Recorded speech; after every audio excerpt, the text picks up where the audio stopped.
Xabaringiz bor, prezidentimiz tashabbusi bilan salkam 10 yildan buyon tashkil etilayotgan Yosh kitobxon tanlovining bu yilgi mavsumi ham an'anaga muvofiq ilm bilan hamnafas yoshlarni kashf etish maqsadida Qoraqalpog'istondan boshlangan edi. Yoshlarimizni o'zlikni anglash, milliy va umuminsoniy qadriyatlarga hurmat ruhida tarbiyalash, ular o'rtasida kitobxonlik madaniyatini keng ommalashtirish bosh maqsadi bo'lgan ushbu loyihaning hududiy sinovlarini so'nggi bo'lib o'tkazishga hozirlangan Farg'ona viloyatiga ham yetib keldik.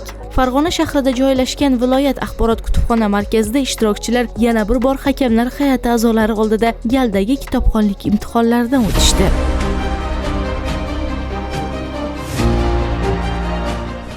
Mazkur tanlov mamlakatimiz rahbarining kitobxon millatni shakllantirish bosh maqsadi bo'lgan davlat dasturining amaldagi ijrosini ko'rsata olgan, respublikamiz bo'ylab 3 million yoshlarni atrofiga birlashtirgan dadil qadamdir. Ma'lumot uchun, Farg'ona viloyatida 5 tashabbus olimpiadasi doirasidagi yosh kitobxon tanlovining navbatdagi mavsumida ishtirok etish istagida 49 mingdan ortiq yosh ariza topshirgan. Har bir ishtirokchining imkoniyati viloyatning mahalla, sektor va tuman shaharlarida birma-bir baholandi. Yakunda esa tanlovning 4-chi, ya'ni viloyat bosqichiga siz ko'rib turgan mana bu 57 nafar kitobxonlar yetib keldi.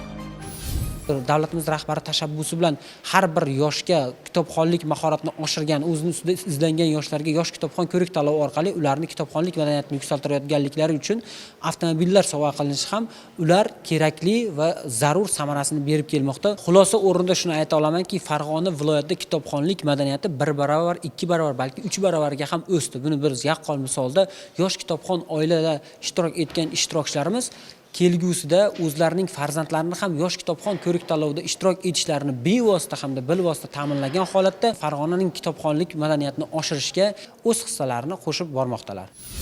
Prezidentimiz tomonidan aynan bugungi kunda kitobxonlikka bo'lgan e'tibor davlat siyosati darajasiga ko'tarilgani bu sir emas va yosh kitobxon respublika tanlovini ham joylardagi o'tkazilayotganini kutubxonachi sifatidagi kuzatishlarimga qarab ayta olamanki, xulosa qila olamanki, bugungi kun yoshlari kitobxonlikka chanqoq yoshlarimiz. Aynan Farg'ona viloyatining o'zida 60 mingdan ortiq yoshlarimiz aynan 10 yoshdan 30 yoshgacha bo'lgan mazkur tanlovda ro'yxatdan o'tganliklarini ko'rib ham beixtiyor quvonasiz. Va aynan Farg'onada kitobxonlikka bo'lgan sharoitlar, imkoniyatlarning darajasi beqiyos. Bu kabi tanlovlar yoshlarimiz uchun juda ham katta bir rag'batlantirish deb hisoblayman. Umuman bir kitobxonlikka qaratiladigan e'tibor mevasiz qolmaydi. Bu gal ham odatdagidek hududiy saralash sinovlari 10-14 yoshdagi mutolaa sevarlar tomonidan badiiy asar bilimdoni sharti orqali start oldi. Unda ishtirokchilar tavsiya etilgan adabiyotlarning mazmun mohiyati va g'oyasi va ahamiyatini sharhlab berishdi. Mark Twain qalamiga mansub Shahzoda va Gado asari bir kunda tug'ilgan ikki bola haqida hikoya qiladi. Birinchisi butun bir London, butun bir Angliya kutayotgan Tudorlar oilasi kutayotgan Edward Tudor bo'lsa, ikkinchisi esa umuman chiqimlar hovlisiga, oilasiga, Kentiylar oilasiga umuman kerak bo'lmagan Tomdir. Bu tanlov yaxshi tanlov, chunki inson shu tanlovni yutaman deb yutuqqa erishmoqchi bo'lib kitob o'qiydi va o'z bilimlarini kengaytiradi, ko'paytiradi. Bu tanlovning yangi yutug'i elektromobil, prezidentimiz tomonidan qo'yilgan elektromobil hozirda yoshlarni yana ham kitob o'qishga, bunday tanlovlarga qatnashishga qiziqtirmoqda. O'zim ozgina kitob o'qishga erinaman, dangasalik qilaman. Bu tanlov yutuqqa qiziqib kitob o'qiyapman va o'z bilimlarimni kengaytiryapman. Davlatimiz rahbarining avtomobil berib bo'lsa-da yoshlarga kitob o'qitaman degan fikrlari isbotini topmoqda. Boisi ishtirokchilarni qay biriga mikrofon tutsak, ular mazkur loyihadan minnatdor. Bu bilimdonlar moddiy rag'batga intilish natijasida ma'naviy xazinaning egasi bo'lishayotganini bot-bot takrorlashdi. Ijodiy jamoamiz bilan ilm ummonida bahramand bo'layotgan ana shunday mutolaa sevarlar bahsini esa kuzatishda davom etdik. Tezkor savol-javob, ya'ni tanlovning ikkinchi sharti ham ishtirokchilarning hozir javobligini aniqlab, yosh kitobxonlar tavsiya etilgan adabiyotlarni qay darajada mutolaa qilganliklarini ko'rsatib berdi. Bolakay nidos asarida Nijaroki qaysi qishloqdan edi? Ya'ni u o'sgan qishloq so'ralyapti. Mahua. To'g'ri. Mowgli asarida aytilishicha, Hindistondagi eng o'tkir zaharli giyoh nomi. Mowgli asarida yozilishicha, Hindistondagi Ajal olmasi. To'g'ri. Oldin ham bu tanlov haqida xabarim bo'lgan, lekin qatnashga jazm qila olmaganman. Mana bu yil tanlovda qatnashdim, kitoblarni o'qidim. Mana hozir viloyat bosqichiga chiqdim. Hali viloyat bosqichining javoblari chiqqani yo'q. Xudo xolasa chiqaman respublika bosqichiga. Agar chiqmasam ham bu o'qigan kitoblarga afsuslanmayman. Ketkizgan vaqtim, eng yaxshi vaqtim mana shu kitoblarni o'qishga ketgan deb o'ylayman. Kitobxonlik eng avvalo oiladan boshlanadi.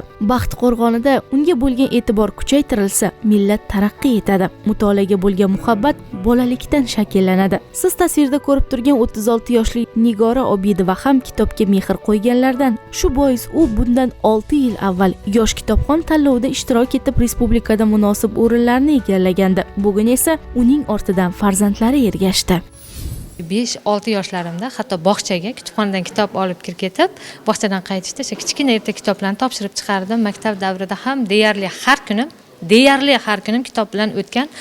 Eng afsuslanarli deymizmi, qanaqadir qiziq joyi, bizni paytimizda bunchalik tanlovlar yoki bunchalik imkoniyatlar yo'qligi meni yuragimda alam bo'lib qolgan va eng shu yosh kitobxon tanlovini eng oxirgi yosh bosqichida 30 yoshimda bundan 6 yil oldin shu tanlovda qatnashib, respublika bosqichigacha chiqib, u yerda o'zim uchun yetarli natijalarga erisha olganman.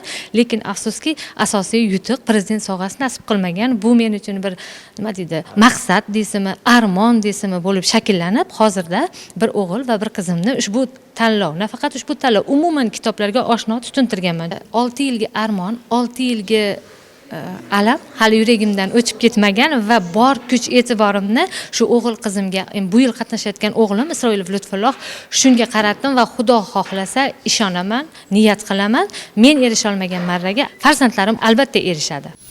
Yana tanlov jarayonlariga qaytsak, 3 soatga yaqin vaqt davom etib, 19 nafar 14 yoshgacha bo'lgan ishtirokchilar orasida yuqoridagi 2 shartlar bo'yicha eng yuqori ball jamg'ara olgan kitobxon nomi ma'lum bo'ldi. Unga ko'ra, siz bilan yaqindan tanishtirgan qahramonimiz Nigora Obidovaning 12 yoshli farzandi Toshloqlik Lutfulloh Isroilov onasi kabi respublika bosqichiga yo'l olib, ularning ishonchini oqlash mas'uliyatini zimmasiga oldi.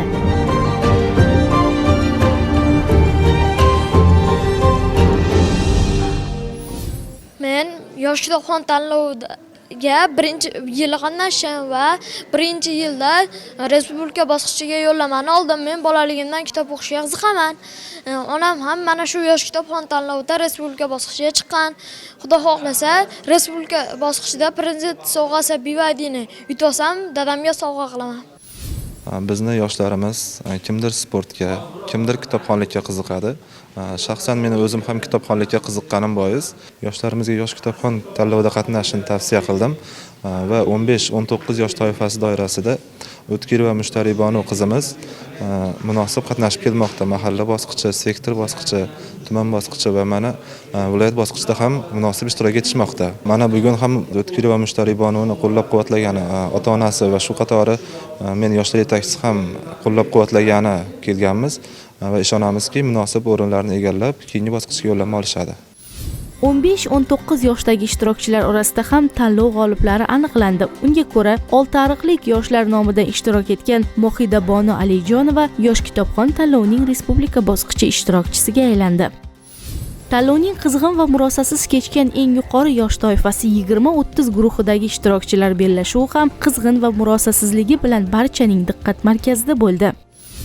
Bu ishtirok etishim 5-yil, lekin harakat qilgan inson albatta maqsadga erishadi. Yosh kitobxon tanlovida mana 5 yildan beri berilgan kitoblarni o'qigan kitoblarim soni ko'payib borayotganidan va mana shu kitoblardan olayotgan xulosalarim hayotimda yordam berayotganidan, farzandimni tarbiyalashimda ancha ko'mak berayotganidan va dars o'tish jarayonimda nutqimda kamchiliklar bo'lmayotganidan men xursandman.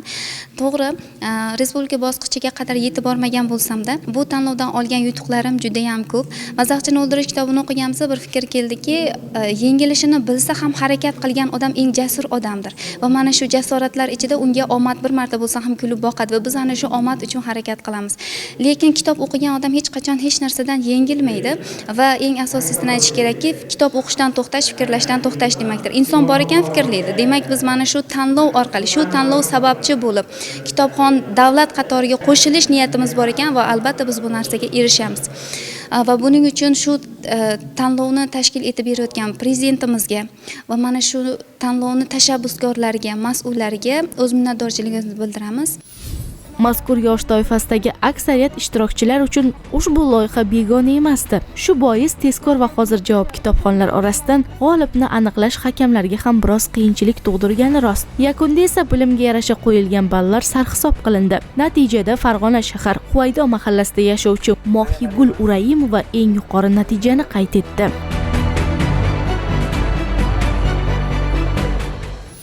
To'g'risi, bu yil qatnashganimda raqobat kuchli bo'lishini bilgandim va o'zim birinchi o'rinda olaman deb o'ylamagandim. Chunki boshqa o'sha men bilan qatnashgan yosh toifamdagi ishtirokchilar ham juda yaxshi tayyorlanishgan. Ularni har xil gruppalarda ko'rganman, savol-javoblarda.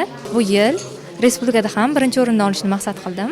Nasib qilsa, birinchi o'rinni olib qaytamiz Farg'onaga. Bu yil birinchi marta tanlovga tanlovda qatnashib, viloyat bosqichida 3-o'rinni egalladim. Bundan sira xafa emasman. Kelgusi yil tanlovda qatnashib, o'z xatolarim ustida ishlab, yaxshi natijalarga erishaman. Yosh kitobxon tanlovining Farg'onada bo'lib o'tgan hududiy bosqichi bu yilgi viloyat saralash sinovlariga yakun yasab berdi. Bu manzildan ham 3 nafar ishtirokchi respublika bosqichiga yo'llanmani qo'lga kiritdi.